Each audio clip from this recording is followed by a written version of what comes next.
Welcome back to Connect Conversations, styled by Infinite Gents Grooming. That's 25% off your first haircut when booking with the Booksy app. Today, we're going to be chatting everything to do with foot health, podiatry, with my good friend Emma-Jo from the West End Foot Clinic. Hi. How are we? I'm good, thank you. How are you? I'm good, thanks. Listen, thanks for coming on, taking the time to talk us through your whole background, everything about your business. So obviously, first of all, congratulations. Obviously, I believe been nominated for Female Entrepreneur of the Year. I have indeed. UK Small Business Awards. How's that feel? Feels good. Yeah. Yeah, it feels good to be recognised. I like that. Yeah, and obviously getting into the world of feet, if you like, in podiatry. What made you start the West End Foot Clinic? Tell us a lot. Obviously, I'm assuming a lot of people won't know about it, so if you want to kind of explain that. So West End Foot Clinic has now been going 6 months, based in David Lloyd, West End. It's basically a clinic where we do everything from routine, I call it foot MOTs, which is like everything encapsulated, like nail care, hard skin, all that kind of stuff. And I specialise in sports injuries. So all your MSK, gait analysis, laser therapy, and then you've got the other side of things like nail surgery, ingrown toenails. So I kind of encapsulate everything, to be honest with you. How did I get here? Was a very long, not a long road, but I always wanted to be a vet. So feet was never a thing for me. And I don't have a foot fetish. Yeah, do you know what's funny? I was just gonna address the elephant in the room, so you can just categorically. Yeah, do not have a foot don't have fetish. a foot It fetish. would be the last job that you would do if you did. But yeah, I know at school I wanted to be a vet. Everything was like geared towards a vet. I was a show jumper, like that was it. Got into vet school down south. It was in between like Gloucestershire and Cheltenham. And when I was there, I got badly bullied and stuff. Just didn't like it. Came back up and I was like, sugar, what am I going to do? So I booked a flight to New York and then travelled America a little bit myself. Okay, and then came back, worked in retail and was like, I need to do something. And then it was one of my friends that suggested podiatry and I was like, I really don't want to cut old ladies' toenails for the rest of my life. I really don't. Like it's just that, and that's what people think it is. So I was like, nah. And then I shadowed some people at Hampden, looking at all the sports, and particularly kind of like football and like runners. And I was like, oh, I quite like this idea. And then, yeah, just applied and got through that way. But I love my job. No, and it's such a bold move. Obviously, you worked in a variety of settings, if you like. What are some of the things you learned from your time in those settings? I've learned a lot from different settings. I think you learn a lot through people and through experiences of what to do, what not to do. Like for example, when I first graduated, I would never have just jumped into working on my own because you don't know what you're doing. And that's the reality of it. Like I see so many people do it and I'm like, you need that little bit of experience. And also working in different, so I've worked in PR, I've worked in clubs, I've worked in retail, you name it, I've worked there. And I think by doing that, it gives you just life experience and experience with people and how to deal with different people, if that makes sense. Yeah, kind of treating people with care, if you like. Absolutely, and I think obviously customer service is key, right? And 100%. Patient care is centre. But if you can hold a conversation with someone, which I feel like a lot of people can't do now, and I don't know if that's because it's the world of Instagram and social media, and like if I sat sometimes down with a younger person just per se and gave them a phone, they would text me no bother. Yep. But actually probably couldn't converse with me. Yep. So I think that's a big key as well, just being able to converse, and that then makes you more approachable as a person, and therefore people then want to come to you as a business. Yeah, it kind of sounds like you've really carved a space where, you know, when people are coming to you, you really treat them with care. What's that like then, and can you talk to the kind of earlier years, what shaped you in that specific setting? What shaped that real, you know, drive for customer service, if you like?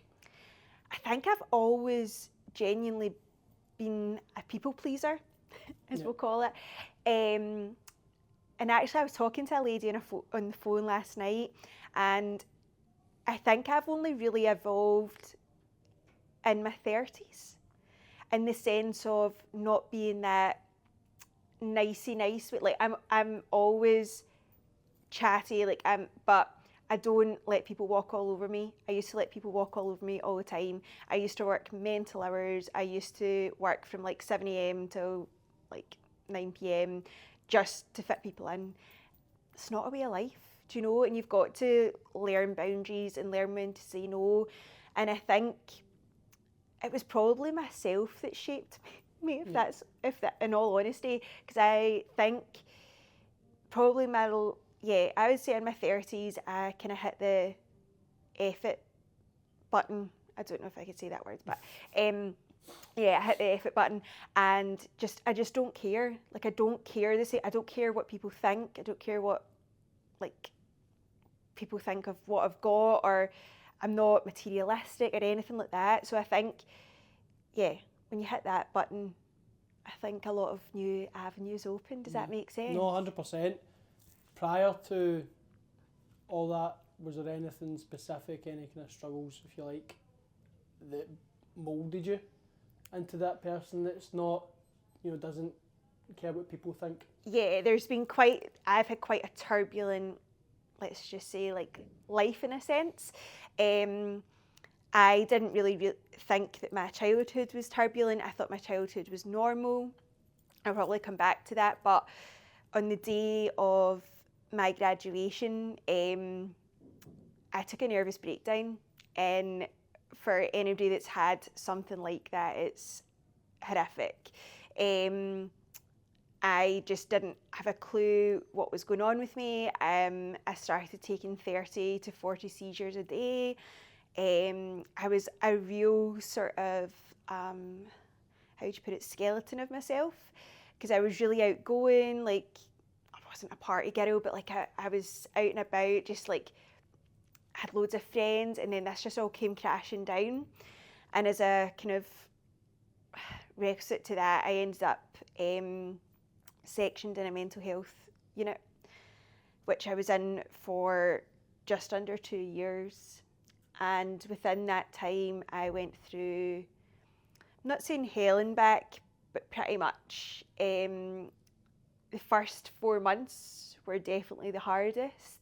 Where I was, it was like a ward. The only way I can describe it was, it kind of goes round in a square, and each patient had their own room.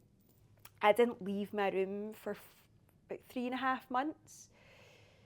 So that's almost like being in a prison for 3.5 months. Now, that was my choice. I just couldn't leave the room. I couldn't bring myself to leave the room, which sounds crazy, but like, even I couldn't shower. Like, I just didn't know what was going on in my head. At that point, I was diagnosed with psychosis. I was diagnosed with clinical depression. I was diagnosed with anxiety. You name it, I had it. And I was just like, they kept pumping me filled with drugs, and I was just like such a shell of me looking back. And probably my saving grace was about month 4, to my recollection, because not all of it's super clear, but to my recollection, there was a guy in the ward who was a patient called George, and he came and was trying to kind of get me out to kind of socialise with the other patients, because they did have like a living room sort of space. Yeah, like a communal area. Yeah, exactly. And they had like a garden and stuff. So there was things that you could go and do, or even go and make yourself like a cup of tea or coffee or whatever, but I just never left. I was just like, nope, I'm staying here.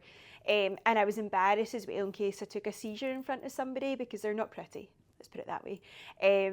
So he used to come and sit at my door and bring a chair, and like for the first maybe 3 weeks, he just said hi, until like it started becoming like a conversation. So like, I was in my room, there was a door open, I was under 24-hour supervision, because I had attempted to take my own life on several occasions. And then he's kind of sat here, and I was like, I don't know how he got me to kind of come out my shell a wee bit, but he just took his time with me.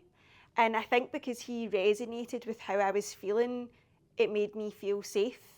So with him there, it kind of brought me out my shell a little bit, and I did then go like out into the communal area, and it might have only been for a couple of minutes, but he made me do that.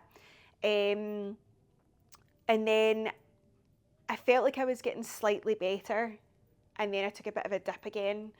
And each week, for people obviously who've not been in these sort of environments. I think sorry to cut you off. I think a lot of people have those dips. Now, obviously, they might not end up where you were, but it's important to recognise that a lot of people have, the mental health being such a big thing nowadays and being highlighted. Everybody has those dips, and then suddenly you feel a lot better, and you think you're on the right path, and then the next thing you're off a cliff and you're back down there again. You're like, how did I get here? And it doesn't take much. No. It doesn't take much. And I think the other thing to recognise is that people often go, oh, well, it's either drug users or alcoholics. Or it's not. Like, I don't drink, never taken drugs. Like, I was just a normal, like, outgoing girl that just hit me, right? And I genuinely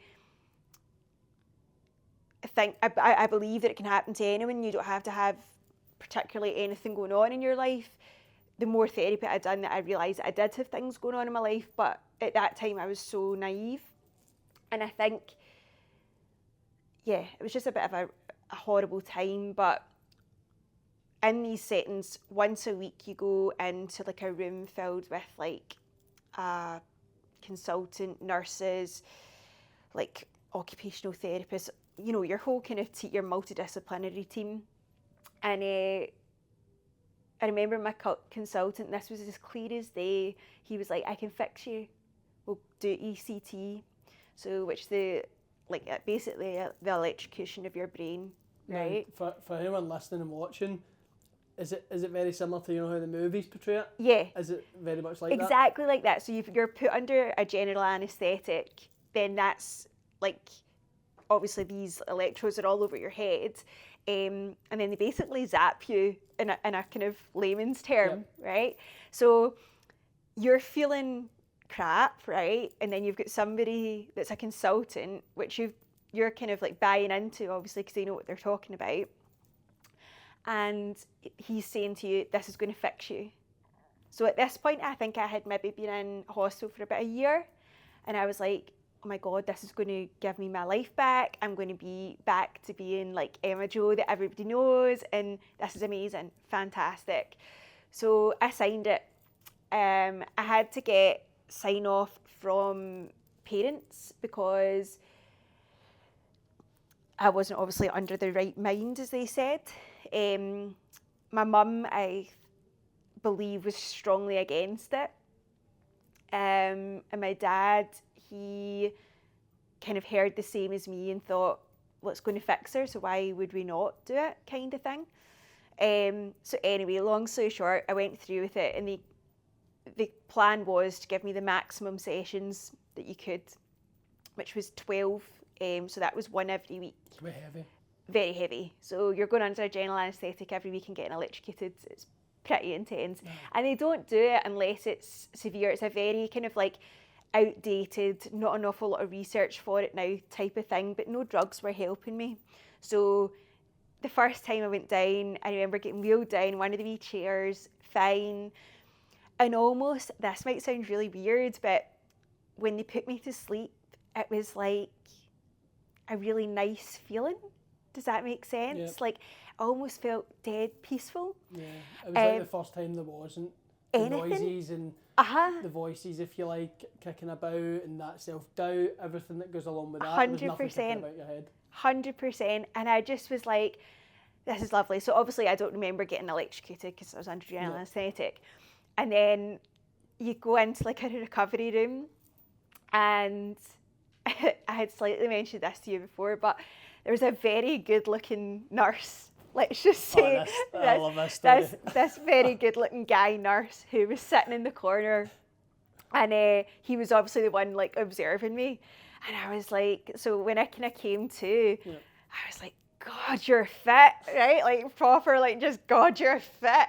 And I think he was like, what a weirdo, right? And then he was like, do you understand what's just happened? And I was like, absolutely. I was like, can you not tell? And I opened, like I was lying obviously in your gown, your surgical gown. And I had like one of those, you know, the medicine, like the medical blankets over you. And I lifted it up and I was like, I've got boobs! I've got boobs! I've had a boob job. I was like that. My nose has been done. I was like, I am looking immense. I've had liposuction in my stomach. Look at me. I've got a six pack. Like, I am dynamite.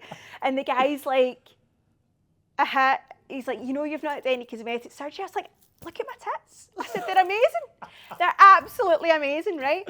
So that's how it had affected me. Like, whether that was the anaesthetic or the first time going through it, I don't know. But I thought, of everything that had fried the circuit, really. Yeah, and looking back at it, obviously that's funny, but absolutely mortifying at the same time. But that was, I did think that I had all this surgery done, so they had to keep me in this recovery bit for a little bit longer, just because it wasn't a reaction that they had seen before. And then, as I could kind of walk, the nurse then took me into another kind of recovery room, and it was kind of like set like this, except it was like a couch here and a couch facing there, and there was a door sort of like where those trees were.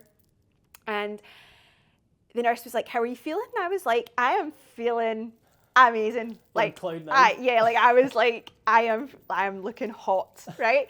And she was like, okay, well, right. She's clearly still not with it.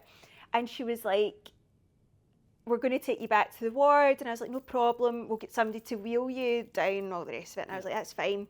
And just at that, I stood up and she was like, where are you going? But I went to the door, and now I only remember from what she told me, obviously, but I went to the door and I started hugging, right? But like in midair. And I was like, right, to when she was telling me this story. And she said, you seen your papa? Now, my papa died before I was born. He died young. And I was like, right? And she was like, you were like, oh, Papa Joe, and like cuddling him. And then she was asking me like, oh, what's he wearing? And I told her like he was wearing shorts and like a bright t-shirt, and he had 2 tattoo sleeves. And I could tell her exactly where like each tattoo was and stuff. And it was so real, like so real.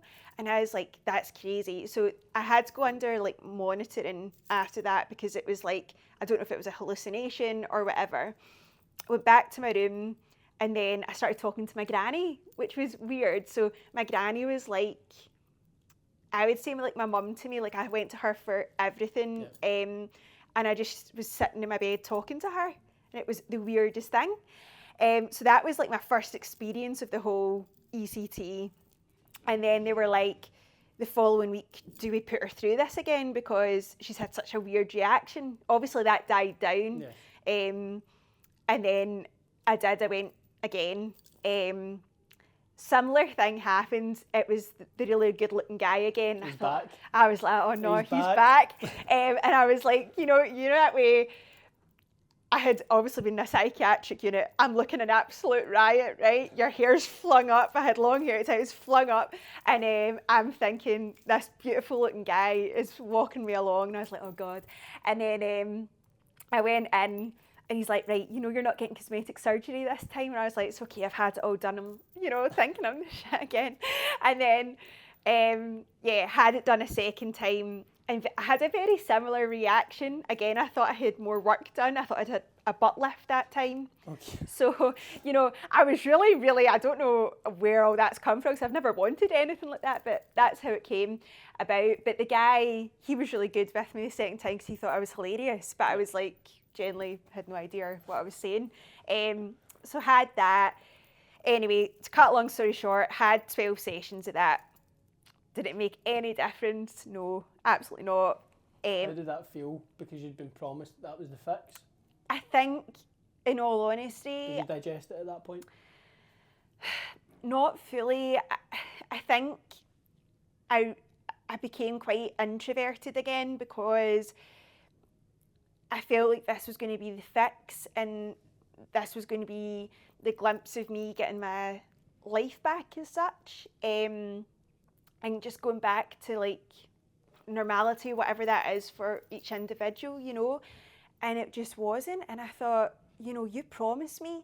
And that's been another 3 months that I've been in here.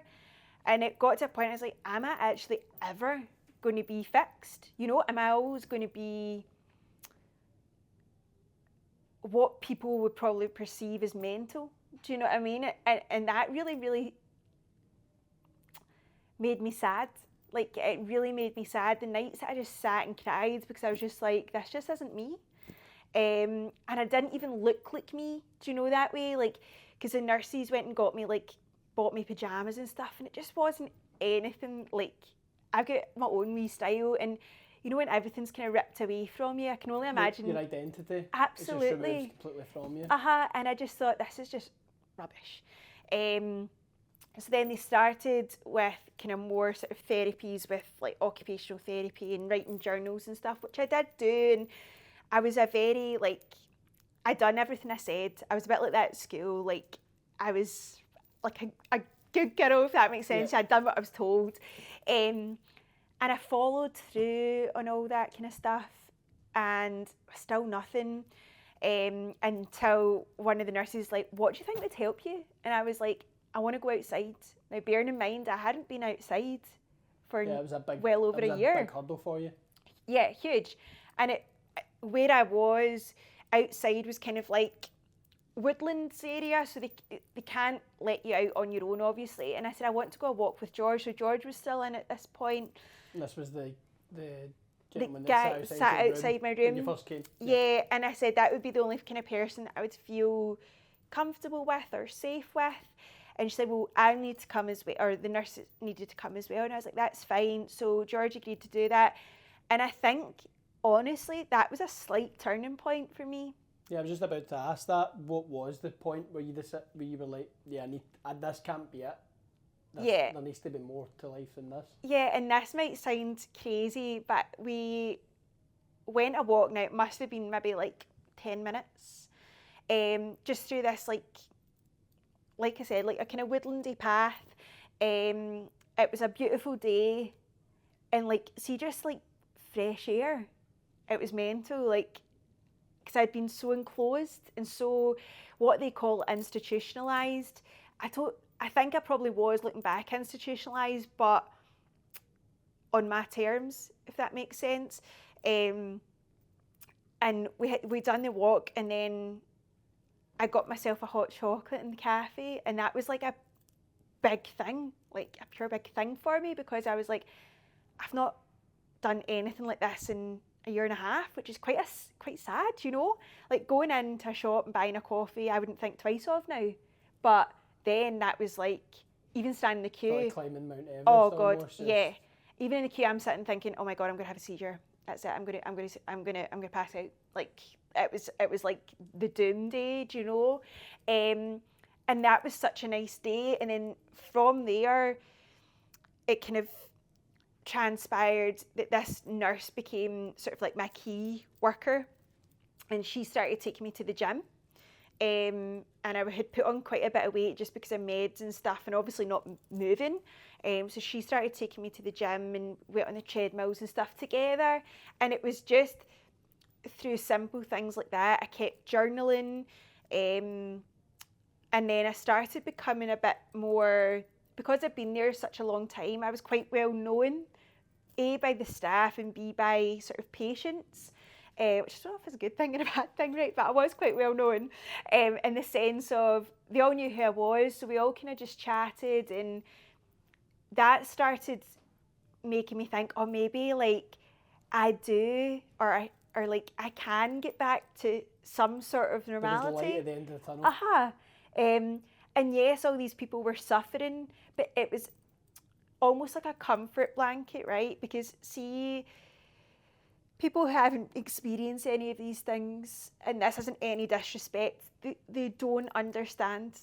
And as much as I had, most of my friends, to be fair, walked away from me because I was mental, right? But my friends that stayed with me, they really, really tried to understand, but they just couldn't get it because I was so normal and outgoing, and It was just such a shift. Such a shift from that to going from not leaving a room. As you mentioned, you were just unrecognisable, and you even said that yourself. Even looks wise, like I was probably up to like a size 16, 18. I was like, my face had blown up with like meds. I was just nothing on myself. Do you know that way? So yeah, I slowly came out my shell, and then my consultant left, which was a big thing, and I got a new consultant in, and she was of the ilk. She came in and she was like, she's a drama queen, right? And I was like, I'm what? And I was like, that also then put me in a back step, as if like, or put my back up, like, how can I be a drama queen? Like, I have never felt like this in my life. I had no control over my body, whatever. And she decided it'd be a good idea just to discharge me because I had become too institutionalised. Yep. And I use that word lightly because I don't think it's a nice word. But she discharged me, and the next day I tried to take my own life again because I couldn't cope. There was no sort of in between. Like, I needed someone there to support me, whereas she just let me go, pretty much took me off all medications, and I was just sitting in my house like a carrot basically, and I was like looking at myself thinking, well, what's the point? Like, what is the actual point? What very obviously honest of you, and I appreciate you being really honest, because it's obviously such a difficult thing to talk about, and the fact that probably the evolution yourself shows you the strength of you now to be able to talk about it. I don't want to go too deep into it, but suicide, such a heavy topic. What's going through the head at that point? See, to be honest, the way I think people are all different. I think from my perspective, it was a sheer tunnel vision. So when I got into that thought process, should we say, I had maybe a couple of days up to it thought, life's just like rubbish. Like, I've got nothing, like my friend group had kind of like left me, like wasn't in good terms with parents. They were very, very controlling. I felt like I had nobody, and I just went, you know what, like, screw this, like, screw it all. And in that particular occasion, I was just like, tunnel vision, went straight to the kitchen, went for some knives. Was there no doubt? Nah, there was no doubt at all. No doubt at all in my mind. I was just like, I just do not want to be here. And that's the true reality. And I was trying so hard not to be here. I've tried different types as well, and I've also been on the other side of suicide, which I never actually thought I would experience it in my life either. But George, who I talked about briefly, he had committed suicide, and yeah, I was the one to find him. Yeah. And that really changes you. It changes you as a person, and actually my thoughts changed in that moment, and I broke down and thought, how could you be so selfish, right? That was the first thing. Obviously I was devastated, right? But I was like, how could he be so selfish? He was my rock and my go-to, and I was like, then I started blaming myself, thinking, oh my God, I put far too much pressure on him. Like, because anytime I had an issue, I would reach out to him, and we communicated every day. You were each other's support network. Absolutely. You totally understood where each other were, and as you said, yeah, people don't understand. Nah. And having someone that you could relate to. Yeah. To the point was probably perfect in what you needed. Yeah, and he was in such a good place. And when I've researched it afterwards, sometimes it takes you to be in a good place for then all the the worst things to come back to light. Does that make sense? 100%. And I think that's what happened in his case, and I really, it's something obviously I'll never forget, and it's a trauma that will live with me for life. But in a way, on reflection of it, I kind of knew it was going to happen. Do you know that way? And I knew that morning because I got up and I was like, he hadn't messaged me. And this might seem like a stupid thing, but every morning he would message me saying, listen, can I tap a tenner for fags and for a can of Monster, right? And I was like, no hassle, right? So I'd always give him a tenner, whether he came and got it or transferred it or whatever, right? And this morning I had heard nothing from him. I was like, that's weird. And his cousin, he was working with his cousin at the time and his uncle, and I was like, his cousin messaged me, he's like, hey, he's like, do you know where George is? He's not turned up for work. And there, I knew. I was like, oh, just bear with me. I was like, I'll go and check on him, see. And I knew, I was prepared, like completely prepared. But I don't think anything actually can prepare you for that. And yeah, it was just knowing that I was the last person like he had spoken to and stuff like that, that really affected me. And then I thought, like, his life was so short and he was such a inspiring, like, human being. Like, if I didn't know anybody that didn't like him, and he spoke, I always said he had an old soul, right? He gave you like really good advice, but he was such a loss to the world, and he had so much to give. Like, he was a professional boxer, like he had so much to give.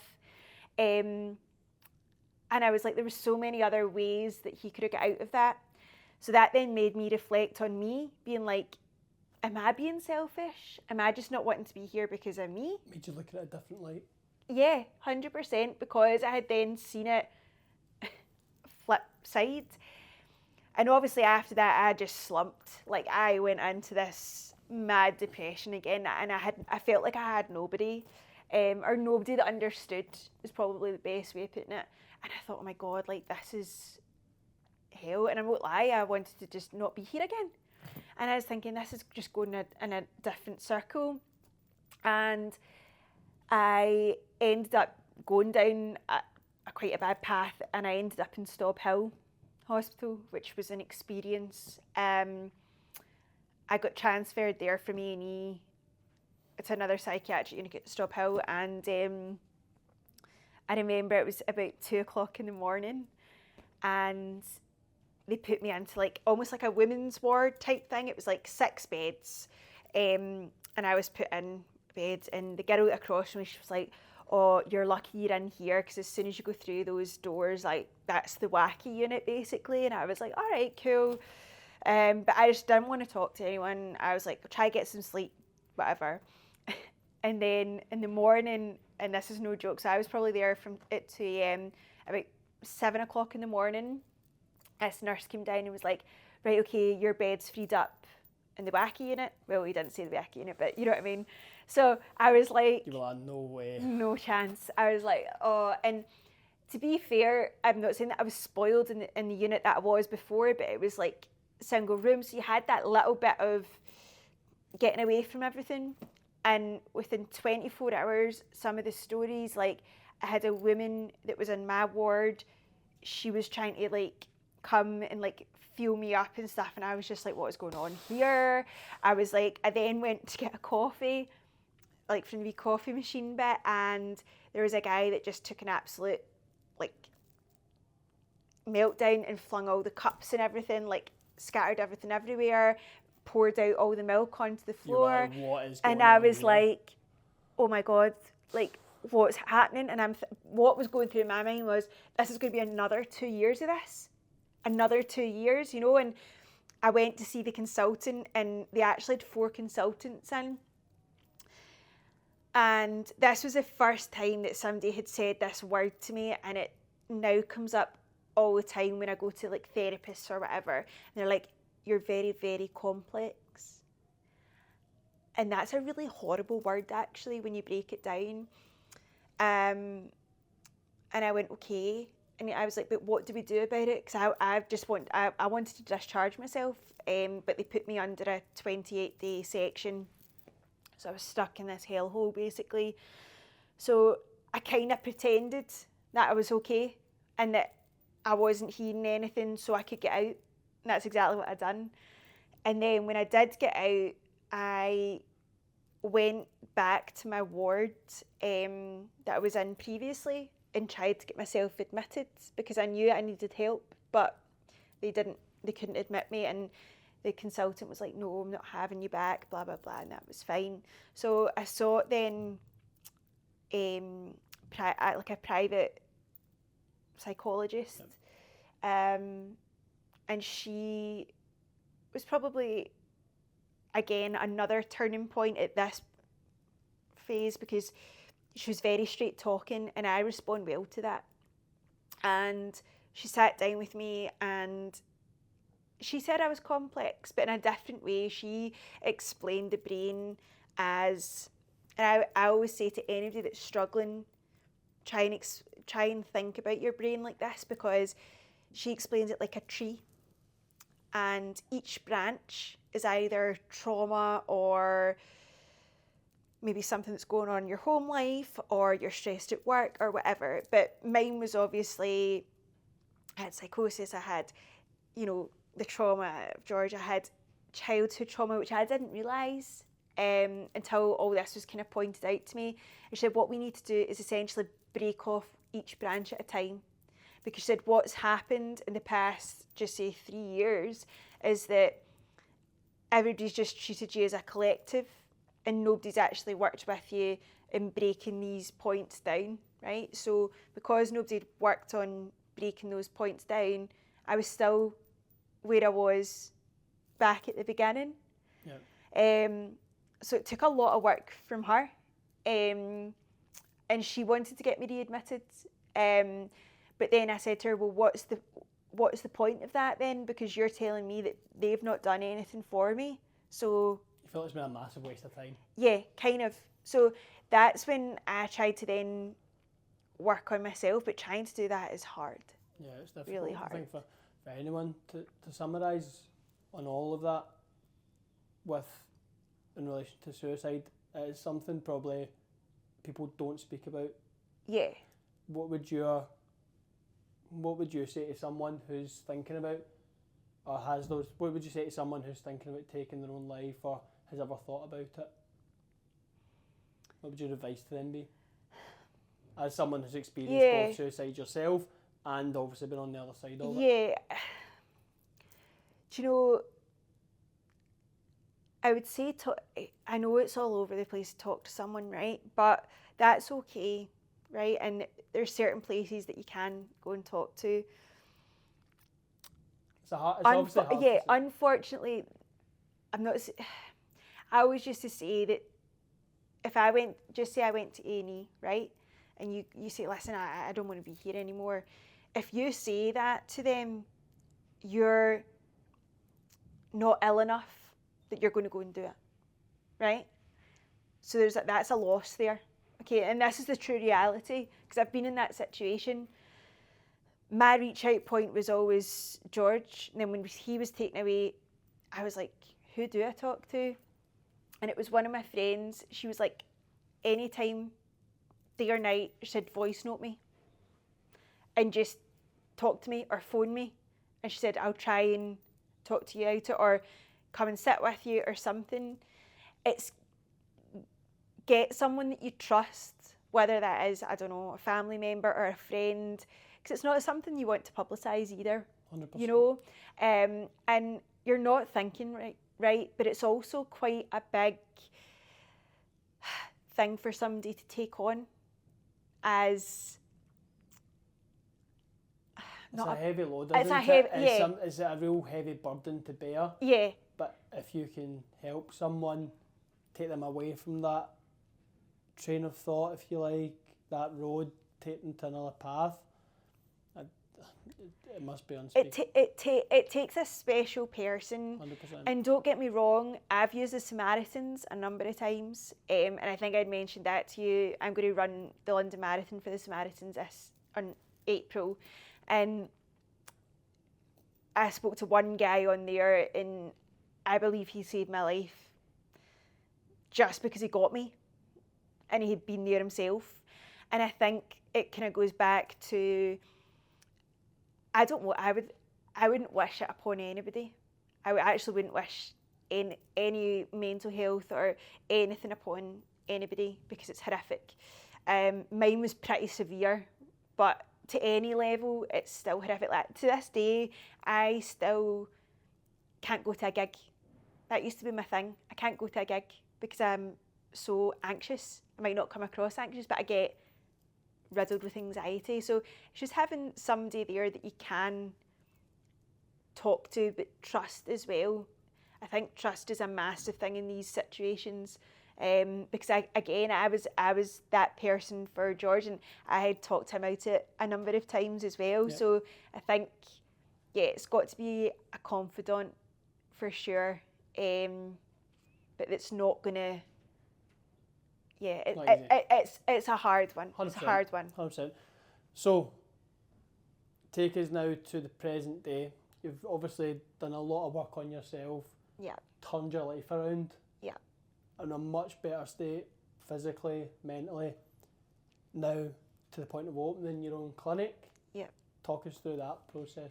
Yeah, it's been, like I said, it's been a long road. It's when I got back to being, I hate using the word normal because nobody's really like normal, right? But like to we're all weird in yeah, our own yeah, ways. like to so back to kind of my sort of normality. When I got back to that, I went and worked for a few people. Like I said, gained experience, built up my confidence again to think, right, I can do this. This is good.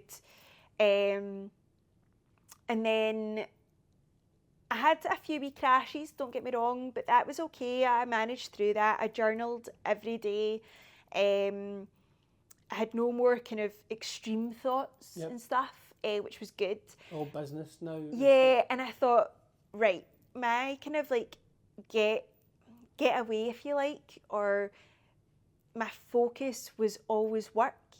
So I was like, right, focus yourself into that then. So I did, and I had opened up originally a business in Ayrshire, which was doing like domiciliary visits. That's how most podiatrists kind of like start out, if you like.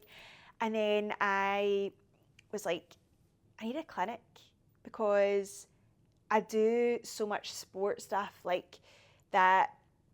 I'm not just a toenail cutter, do you know? And I did extra study, so I did like a master's and a PhD stuff all within athletes, and that's where my passion really lied. So I actually go to Chroma in here for my hair, so I seen that they had this room to rent, and I was like, is this maybe the stars aligning eventually for me? Yeah, little signs, you know, because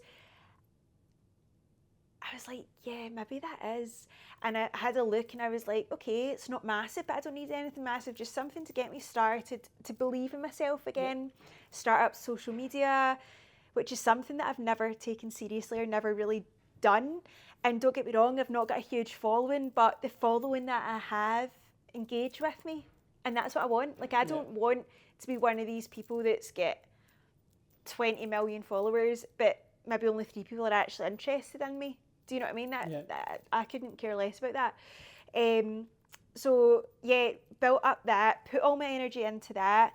You know, I've done it all self-funded as well, like saved my own money, bought all my own kit, bought all my own laser kit. And it's something that I'm like, that's mine and I'm proud of that. Do you know what I mean? Like, I can say that West End Foot Clinic is mine and I'm making it work. It's only me that's making it work. And people are coming to me because of me. Like, the amount of people, and it's quite, it's really humbling actually, because the amount of people that have found me via Instagram or online that have been patients of mine from maybe 8 years ago, they're coming here just because it's me. And I'm like, oh my God. And the boost that gives me is unbelievable. And not as an ego boost, but just, it really makes me feel warm inside. Yep. And then now as well, like, my home life is a million times better in the sense of, this sounds totally corny, you'll probably kill me for saying this, but found the total love of my life. and he has been the most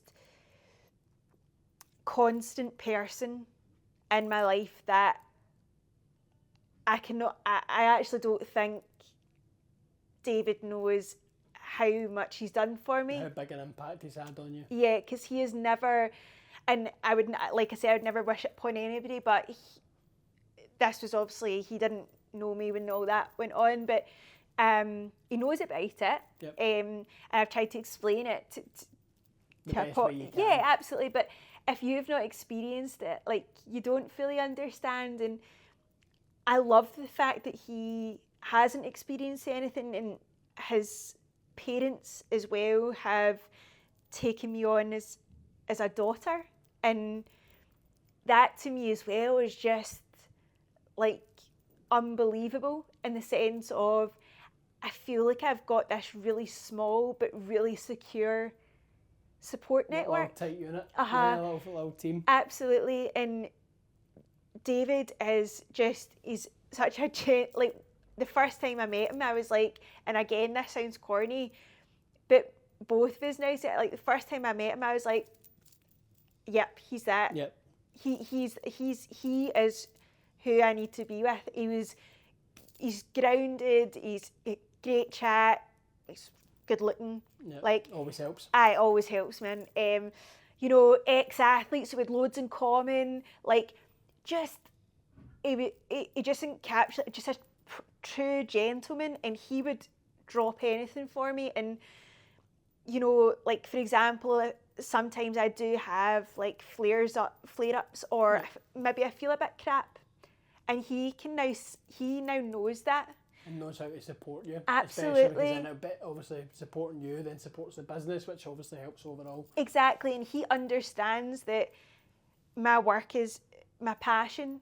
And yeah, I might be sitting making, you know, content or stuff, and he's like, who do you think you are? Do you think you're a fancy TikToker and influencer and all that? And I don't, right? But that's life now. That's just the way businesses work. 100%. And we have a good laugh about it, and he's just honestly been a rock for me, more so than what he knows. So between that, having West End Foot Clinic, and his parents as well, has just been a huge... Yeah, life-changing. 100%. In terms of so a lot of people have obviously spoke to me about, because saying, like, you know, feet and stuff, and also I mentioned yourself. Now, it's not my forte, so explain to us what a session, what goes on, why should people come to you, what goes on, what's a session like at the West End Foot Clinic? Depends what you're in for. So, like, for example, a foot MOT is just exactly what it says on the tin. Like, so that's your nail care, skin care, if you've got any, like, problems from pressure points like a corn, etc. Then you kind of dive into a little bit more of MSK. So when I did a PhD... What is MSK? Sorry. So MSK is musculoskeletal. MSK, sorry. Yeah. So it's musculoskeletal, and that goes alongside your biomechanics and your gait analysis, all right? So you'll tend to find that some of the running shops and stuff will maybe get you running on a treadmill, right? And they'll say, oh, your feet are flat, for example, right? But is that an actual diagnosis? Are you trained to do so? I'm not sure, right, is the answer to that. So it's if you come to me for an MSK, it's a full hour of looking at everything. So from your shoulders down, essentially, so your whole structure. So are you tilted? Are you straight? How are your knees sitting? Are they inverted? Looking at your ankle stability, looking at your power and your strength and your muscles, looking at how you walk, your actual gait analysis, because nobody's textbook, right? MD says their textbook's lying. Everybody's unique, aren't they? 100%. You probably pick 10 people and they all walk differently. Exactly. And some, it might cause them problems, or some, it's just their norm. And I'll look at it and be like, God, why is your knee not sore? Why is your hip not sore? Do you know what I mean? But some of them really need some help. So whether that be like, we then put a plan together and like do sort of custom orthotics in the sense of making that foot work, because your foot can have a real knock-on effect onto your full entirety of your body, your lower limb, and then going into your hip and then your spine. So if we can get that sorted, then you're minimising your kind of risk of injuries, etc., which for a lot of people, I think, and this is no disrespect to physios, I think we should all work together. But I think they all run You've to all got the physio. same goal, haven't you? Yeah. It's for the betterment of your client. Yeah. To help them in whatever sport profession they're in. Absolutely. To perform at their best. Absolutely. But I do think we are conditioned, and even when I met David, he had never been to a podiatrist, which I was like, not mind-blowing, but I was like that. You're a GB sprinter and you've never seen him do about your feet. Like, what is Your going on? brain was Like, getting what on is it. going on? But it's the same. I used to work at Celtic, right? None of the boys had seen him do about their feet. I'm like that. You're in thousands of pounds a week. That's your job. I was like that. Like, your feet are your money. Like, and I remember walking in because it was Ange Postecoglou, and he was like, would you do a talk on why it's important, right? And I was like, absolutely. So I walked in, I think they were all expecting a wee old granny, and obviously I go in, tattoos and all that, and they're like, all right, maybe this is a bit different, Yeah. Started talking about, the gait analysis and how that then affects knee injuries, and deep freeze is not an answer to everything, which is what you see on pitches, or, if you're running, it's that the magic spray, as they call it, right? No, like, no. There's more to it. It's why is that happening? Yeah. Do you know what I mean? And when I talk through it and then doing actual assessments on people to give them an understanding of maybe why they keep getting, let's just say, an Achilles tendon flare up continually, or like it might come in after a 10k run, for example. Why? Yep. There's always a why. So if people aren't asking you why, then there's no point going to them, because you're not gonna get to the bottom of the problem. You can treat that area, yes, but I'm very much a whole holistic approach, in the sense of we treat everything that's filtering into that, because it's not maybe just the foot that's happening. Could be that your calves are tight, for example. It could be as simple as that. And I know obviously you do PT and stuff like that, and I always say it's important that stretching is also incorporated into these plans. Yes. Because you probably know this from your clients, but if you give them a stretching program, the likelihood of clients/patients doing it, pretty minimal. Yeah, it's pretty minimal. Pretty minimal. Not going to happen. Yeah, and the research, I was kind of looking into this not that long ago, and the research shows give them two, which you find most sort of prominent or most important. Yep. And get them to filter that in, and they'll do it. So I often will say, like, for example, if you've got, this is just an example, if you've got a tight calf, do a lunge, but do it while you're brushing your teeth. Okay. For example, so like, hold, do you know what I mean? I don't know why I had to think of it that Yeah, way. like, so, do you know what I mean? I'd never thought. Or do like calf raises or single leg calf raises when you're waiting on your coffee or something. Like, break it into your day. It doesn't have to be, oh my God, that girl's giving me 20 minutes of exercises, I need to go and sit in a corner and do that. It doesn't have to be like that. Like blend it into your day a little bit. 100%. Yeah, it's quite cool. It's quite a cool way to think about it.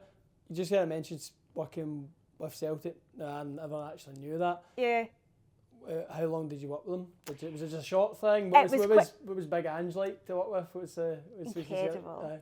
So actually, the kind of way around, the way it all kind of came about, and this might make you, I don't know if you're, I probably can't say if you're a Celtic or Rangers fan or whatever, right? But let's just not talk about that. I know if you're letting, those that know me know who I support. Right, okay. So, sorry if I'm offending anybody else, but it was actually through Angie's wife. Okay. So she'd attended myself, and this is another humbling point. Yep. She'd attended myself just for kind of routine foot care, because in Australia, as you know, they're Australian, podiatrists are massive. Like, it's a thing. Like, people just do it. So she was like, oh, I had breakfast with my husband this morning, and he was asking me who my podiatrist was, and I was telling him, and she's like, we don't often get to have breakfast together and stuff because he's always like working. And I was like, oh, cool. And she was like, would you do his feet? And I was like, yeah, of course, no problem. Like, and I was like, when would suit him, right? I had no idea who she was, right? Yeah. No idea, right? So anyway, I was like, yeah, sure, no hassle, that's fine. And she was like, would you mind coming to the house? Just that he doesn't want to kind of, he's not got time really to come. And I was like, yeah, cool, no problem. And she's like, the 2 kids will be there.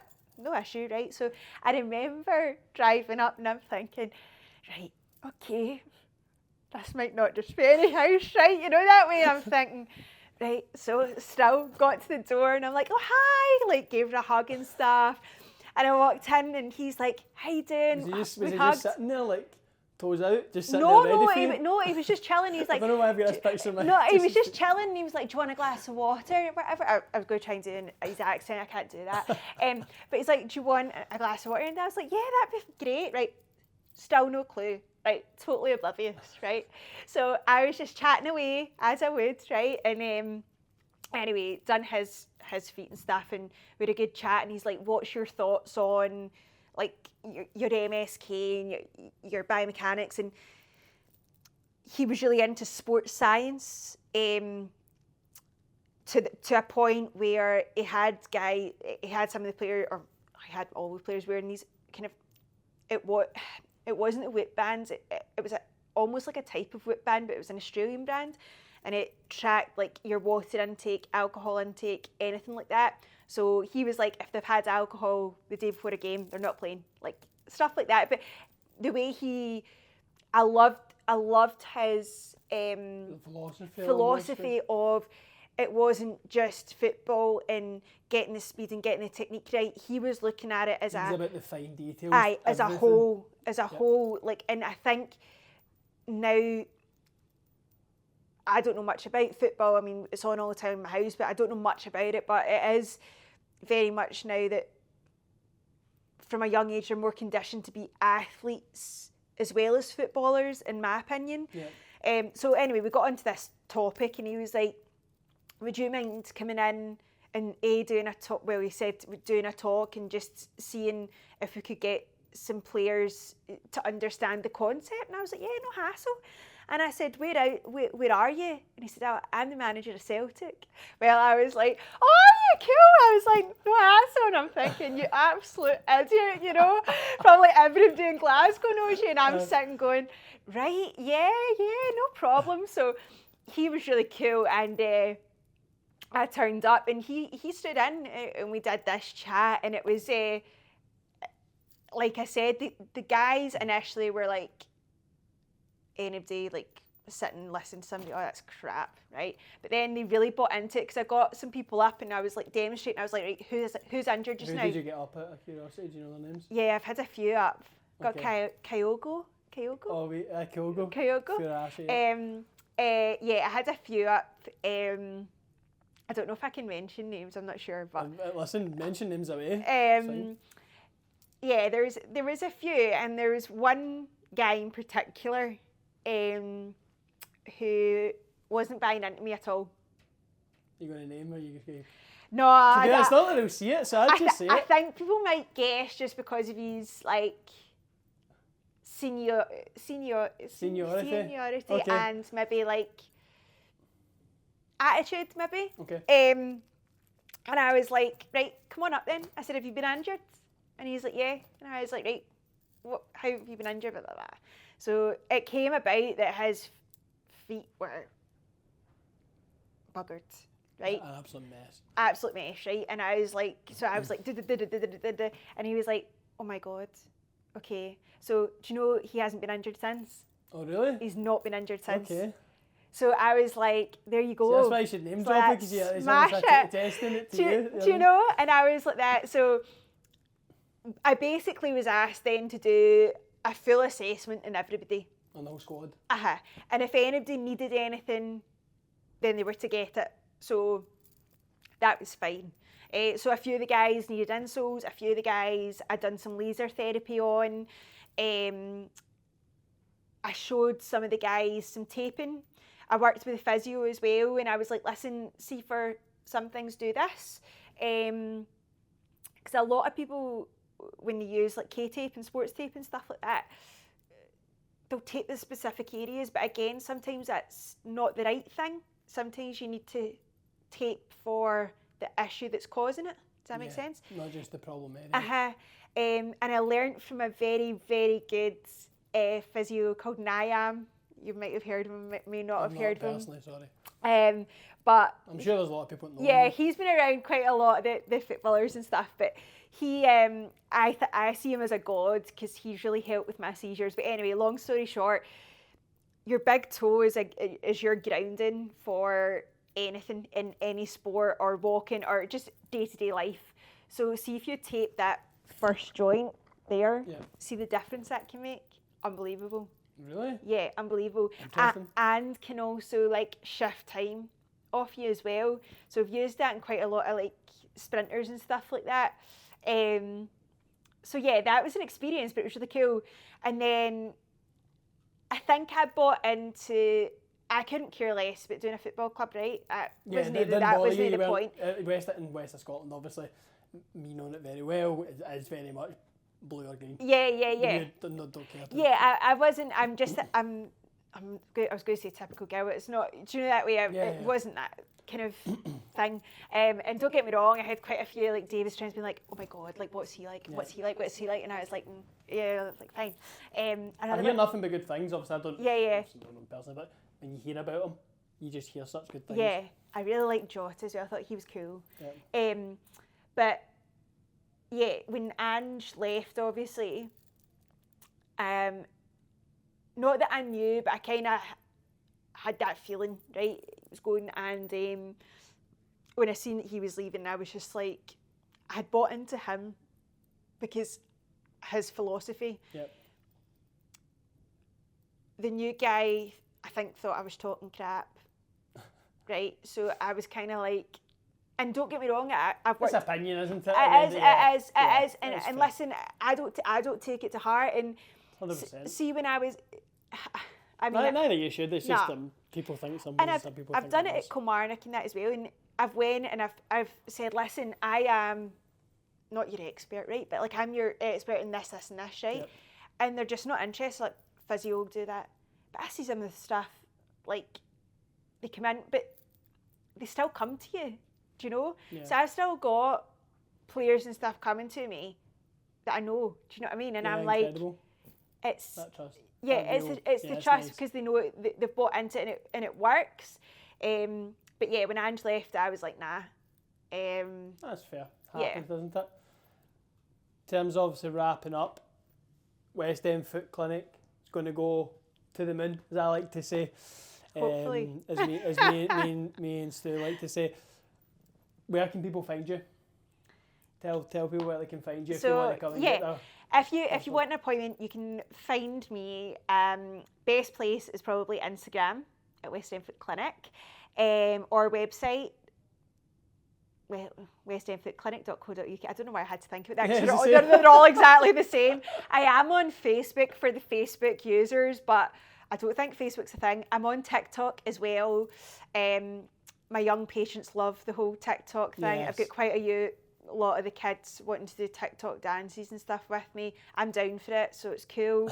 And yeah, I'm based obviously here within David Lloyd in the West End, up the stairs, just in case people can't find me, and there is a wee sign outside. But yeah, that's where you can find me. Oh, perfect. Honestly, thank you so much for being so open, so honest, sharing a lot of real personal stuff.